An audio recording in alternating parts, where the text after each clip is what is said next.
Dear students, this is Praveen Kumar Agrawal from Management Department.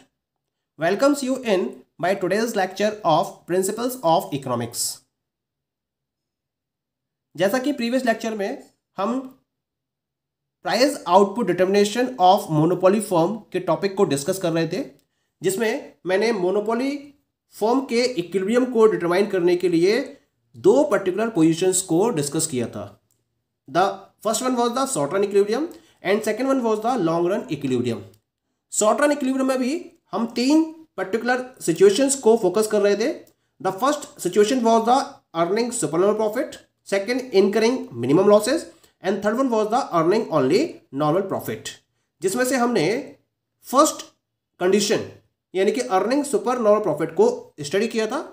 और इस situation में या इस कंडीशन में जो फर्म का एवरेज रेवेन्यू था वो उसके शॉर्ट रन एवरेज कॉस्ट से ज़्यादा था, तो फर्म क्या कर रही थी, सुपर नॉर्मल प्रॉफिट को अर्न कर रही थी. नाउ इन द कंटिन्यूएशन आज हम डिस्कस करेंगे about the second condition and this is the incurring minimum losses.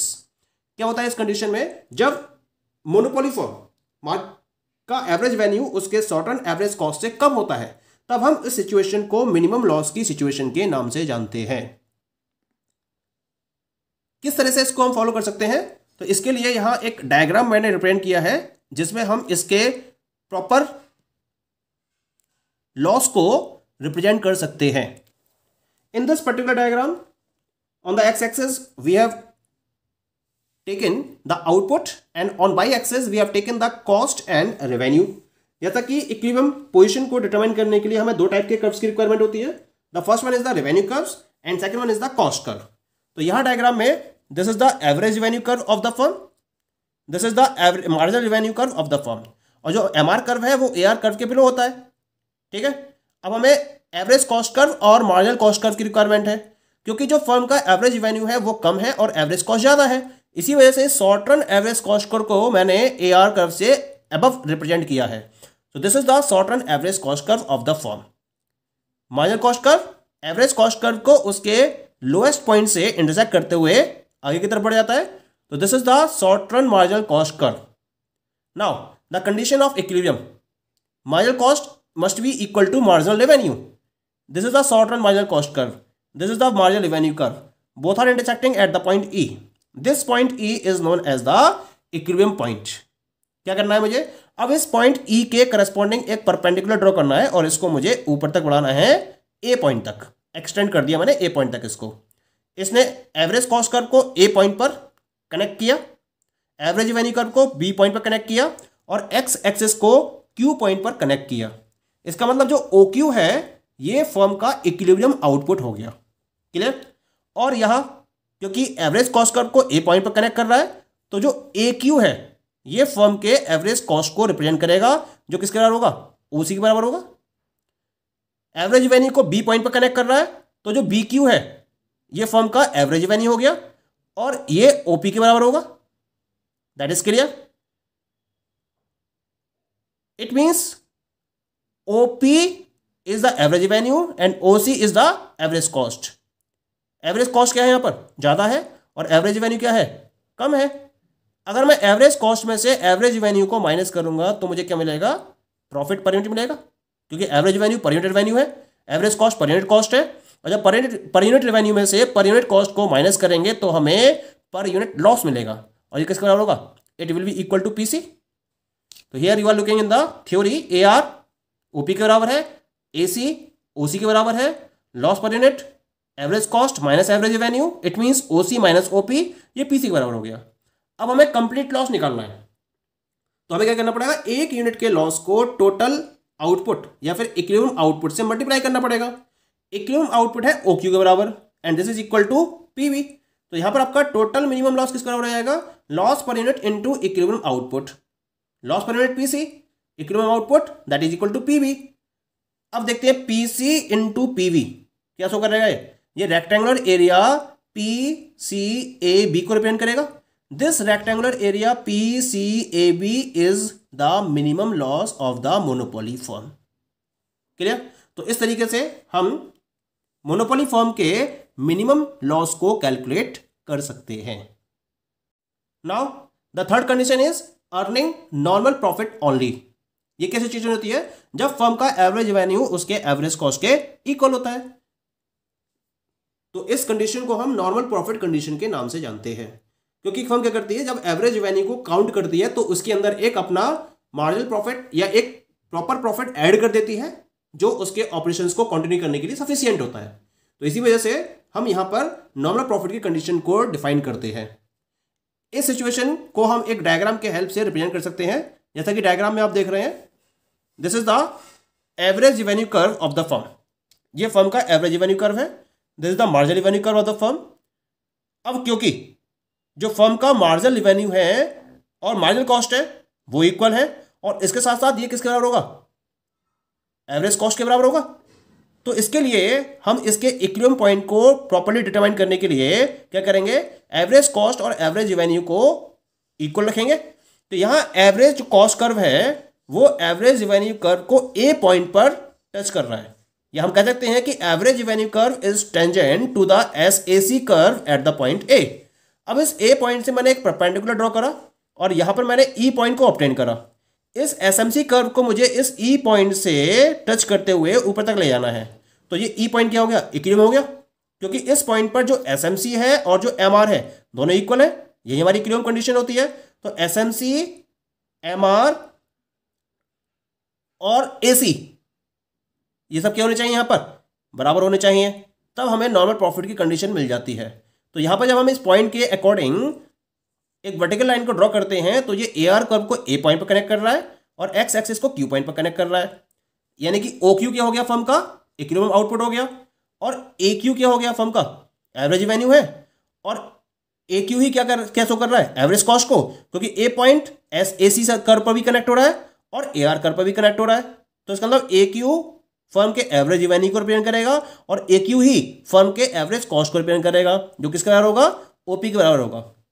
Theory में देख लीजिए, A R is equal to A Q, that is equal to OP. A C is also equal to A Q, it is also equal to OP. It means A R is equal to A C is equal to OP and this is equal to price per unit. तो यहां हम इस condition को normal profit condition के नाम से जानते हैं। Point is clear? अब हम बात करते हैं about the last one. The last one is the long run equilibrium of monopolist. Long run situation क्या होती है?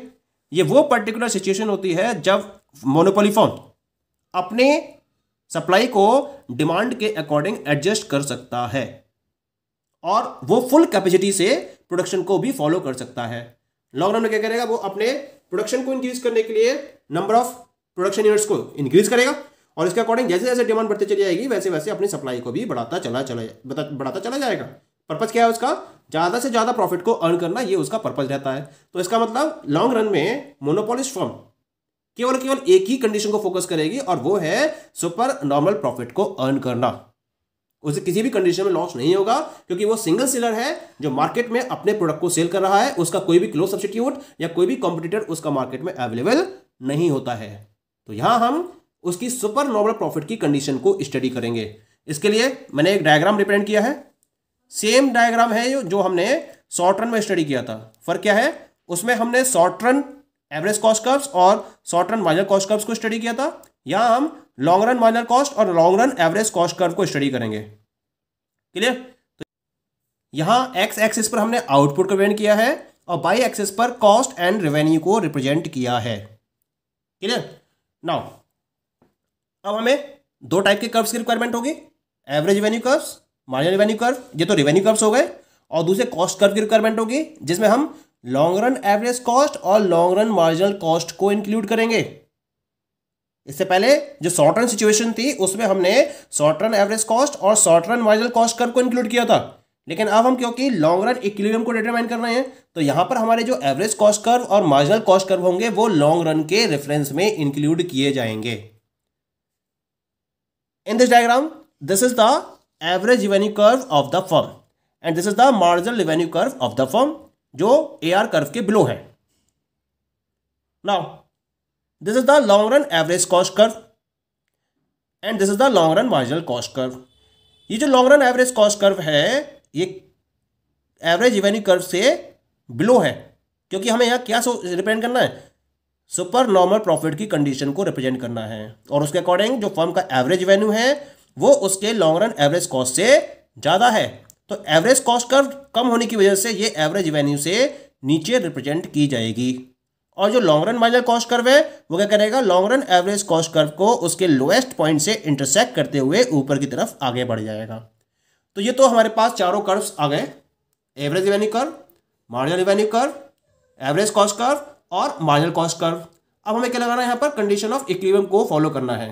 कंडीशन ऑफ इक्विलिब्रियम क्या है, marginal revenue must be equal to marginal cost. This is the marginal cost and this is the marginal revenue, both are intersecting at this point E.